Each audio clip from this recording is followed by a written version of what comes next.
Donc, bonjour tout le monde, moi c'est Daniel Béliveau. Aujourd'hui, on va parler de flexion, extension, coucher au sol. Donc, coucher sur le dos, ça va être flexion, coucher sur le ventre, on va parler d'extension.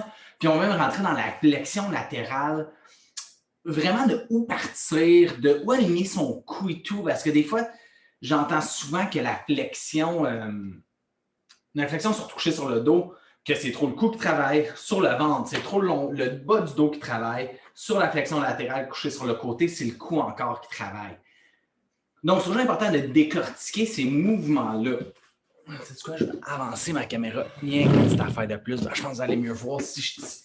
Donc, notre flexion du haut du corps avec le cou, de où qu'à part notre flexion, je trouve un des meilleurs visuels pour moi, c'est la distance entre mes côtes et mes hanches ici. Donc, si on voit vraiment sont où mes côtes, c'est vraiment sentir, quand que je vais lever le haut du corps, la première action, c'est mes côtes qui veulent descendre. Donc, c'est les côtes qui veulent tirer vers le bassin. Ici encore même, je suis capable de garder mon dos en neutre en activant mon transverse, mais c'est vraiment de où que ça part. Donc, c'est les côtes qui descendent vers les hanches. Donc, vraiment un mouvement que j'aime faire pour moi, c'est quand on fait cette flexion au début, c'est de mettre mes mains sur mes côtes, puis mes doigts, ils pointent vers mon bassin. Fait qu'on dirait que c'est quasiment si je tirais mes côtes vers mon bassin, je lève et je redescends. Comme vous voyez, ma colonne cervicale, elle reste en neutre. Ça ne bouge pas. La flexion est plus dans le haut du corps et dans les abdominaux qui créent cette flexion ici. Maintenant, les choses que je vois souvent aussi, ce qu'on voit quand même assez souvent, c'est admettons qu'on fait une flexion, ben, c'est la tête qui lève. Puis là, on s'en vient ici, puis là, je fais juste lever la tête. C'est pas une flexion cervicale qu'on va aller chercher. La distance ici, elle reste toujours pareille. Mon cou va suivre mes épaules, donc ça va m'aider à garder ma colonne cervicale pas mal en neutre. L'autre qui arrive, c'est qu'on dirait qu'on essaie d'allonger notre cou, puis qu'on lève comme ça la tête vers le ciel. Là encore, c'est ton cou qui force pour te lever quand on lève. Donc, lorsqu'on va faire une préparation abdominale qu'on appelle vraiment notre classique en pilates, les mains sont derrière la tête, sont vraiment là pour supporter la tête. Une fois que tu as placé tes mains, tu peux ramener les mains derrière la tête, donc tu peux commencer à lever. Ici encore, les mains encore derrière la tête, qu'est-ce qui arrive? C'est qu'on a l'impression qu'on tire sur notre cou, qu'on va plus loin en tirant. Si je tasse ce bras-là, puis je prends juste un bras, on dirait qu'on tire notre cou ici. Tes mains, tu fais comme si c'était un panier, puis tu laisses ta tête tomber dans tes mains. C'est vraiment juste pour aider ton cou que tes mains sont derrière la tête. Ça ne tire pas, il n'y a rien qui se passe dans notre flexion. C'est les côtes qui tirent vers les hanches et qui redéposent.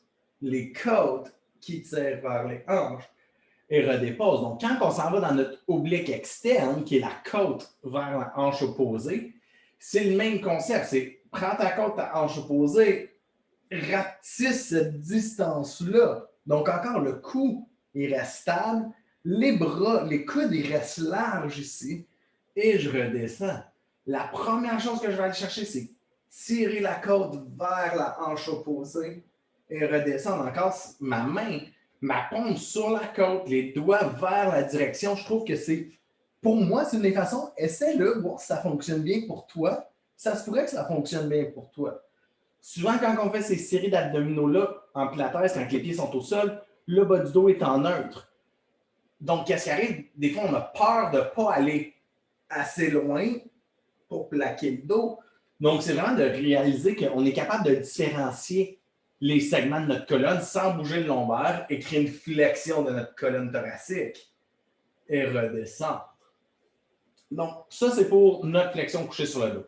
Donc, petite récapitulation, le cou en neutre, les côtes vers les hanches. C'est vraiment les deux choses auxquelles penser, c'est de ne pas forcer du cou. On va rentrer dans notre extension maintenant. Donc, l'extension, c'en est un gros souvent que les gens ils aiment ça aller dans la colonne lombaire. Donc, ta colonne lombaire, c'est ton bas de dos. C'est normal que tu veux aller là parce que tu es déjà en courbe. La courbe de ta colonne dorsale est déjà dans ta direction pour faire ton extension. Donc, une des choses que je dis toujours, qui est très, très importante, c'est lorsque vous faites votre extension, le premier muscle qui doit activer, c'est le transverse. Tu veux tirer ton transverse vers ta colonne pour stabiliser ton bas de dos. Et ensuite, le but, c'est d'aller chercher l'extension encore dans ta colonne dorsale. Donc, pour commencer, je vais juste y aller en bébé cobra. Donc, tire le nombril dans la colonne. Je vais exagérer le mouvement ici, que vous pouvez voir, c'est vraiment de tirer là. J'exagère le mouvement pour que vous voyez, c'est pas tant que ça habituellement, c'est juste de garder ça en neutre. Et lorsque je lève, pense de commence à lever la tête. Et là, c'est le haut de dos. Encore ici, comme vous voyez, oui, ma tête, elle a levé en premier, mais c'est pas ça qui a forcé. Mon cou, il a encore sa courbe naturelle. Je ne suis pas en hyper-extension comme ça pour me dire que je vais plus loin. C'est ce qu'on voit assez souvent. Ton extension, tes yeux devraient être à terre devant ton tapis. À peu près 6 pouces à l'avant de ton tapis, c'est là que vous devrez regarder avec vos yeux. C'est quand même un bon signe que mon cou est bien placé. Et là, c'est vraiment mon haut de dos qui travaille. Sans tes omoplates qui veulent descendre. Et là, c'est vraiment une visualisation. Tes omoplates qui veulent aller vers le bassin en montant dans ton extension. Donc, mon bas de dos, il est encore en neutre. Mon haut de dos est en extension. Mon cou est allongé. Mon regard est au sol. Les jambes sont actives. Une autre façon de stabiliser ton bas de dos, c'est d'aller en rotation externe avec tes jambes. Souvent, ça va aider parce que là, ça va aller activer un peu le fessier et le bas de dos en même temps. Donc, ça peut vous aider. Ça peut être un petit truc que vous pouvez prendre en allant à même bas pendant que je fais ma vidéo. Et on lève ici, donc active fessier, active transverse, et je lève dans mon extension ici. Encore, mon cou est allongé, mon regard est devant le tapis. C'est de respecter votre limite. C'est pas possible que, OK, ici, c'est ma limite d'extension, et redescendre. Ça se peut que ça l'arrête là. Ce qui est vraiment important, c'est de ne pas... Comme là, vous voyez, c'est comme si je partais de mes basses côtes, puis mes basses côtes, ils allaient vers mon bassin. Fait que ça me pince dans le bas du dos. C'est juste mon bas de dos qui travaille. Puis vous voyez, j'ai encore ma syphose, qui est ma flexion, dans le fond, dans mon haut de dos. Je n'ai rien fait avec mes omoplates pour tirer mes épaules vers l'arrière, pour faire descendre les omoplates, pour venir plus dans une extension. Ma poitrine est vers l'avant ici. C'est comme si je vais ouvrir ma poitrine et redescendre. Des fois aussi, on a peur d'aller en hyper-extension. Donc, je lève, puis je m'en viens le menton vers la poitrine. Garde le cou, relax. Il faut que ta tête puisse bouger. C'est une autre chose que tu peux essayer, c'est comme, OK, une fois que je suis levé dans mon extension, je vais juste faire aller la tête. Est-ce qu'elle est lousse? Si je ne suis pas lousse, puis vous voyez, ma voix elle change, ma respiration elle change. Parce que je ne suis pas capable de respirer comme il faut. C'est vraiment, OK, ouais, la tête est lousse, good, et je redescends. Donc, ça, c'est l'extension. Donc, encore, si je le démontre un peu, quand même assis, on va peut-être mieux voir, c'est d'aller chercher avec les épaules, de descendre les épaules pour ensuite ouvrir et tirer les épaules vers l'arrière. Notre flexion latérale. Donc, flexion latérale, side bend. On l'enseigne quand même souvent dans nos cours ici. Puis c'est de venir travailler dans nos obliques pour faire notre flexion latérale. Ce bras-là du bas, premièrement, il est là pour t'aider avec ton équilibre. Ce n'est pas pour pousser dans ton bras plus haut. OK? Si tu peux essayer, même le bras levé. Là encore, qu'est-ce qui se passe? C'est le cou. Je pense que je m'en vais plus loin que mon cou ici. Vous voyez comment la distance oreille-épaule est pas mal plus proche de mon épaule du côté que je lève. Je devrais garder mon cou allongé. Encore ici. Mon cou est relax. Donc, qu'est-ce qu'il faut penser ici? C'est, oui, ton transverse est toujours actif. Ben, c'est ça qui va t'empêcher de faire cette petite danse du poisson que j'aime appeler. Mais c'est de penser que c'est la côte qui tire vers le bassin et bassin vers la côte. Il y a vraiment les deux mouvements qui tirent ici pour venir dans ma flexion latérale. Mon cou, si vous voyez ma colonne qui est courbée comme ça, mais mon cou, il suit ma courbe que j'ai ici. Et redescend. Donc, c'est vraiment toujours de penser à quel abdominaux qui travaille en premier, puis où est-ce que le mouvement il se fait initier.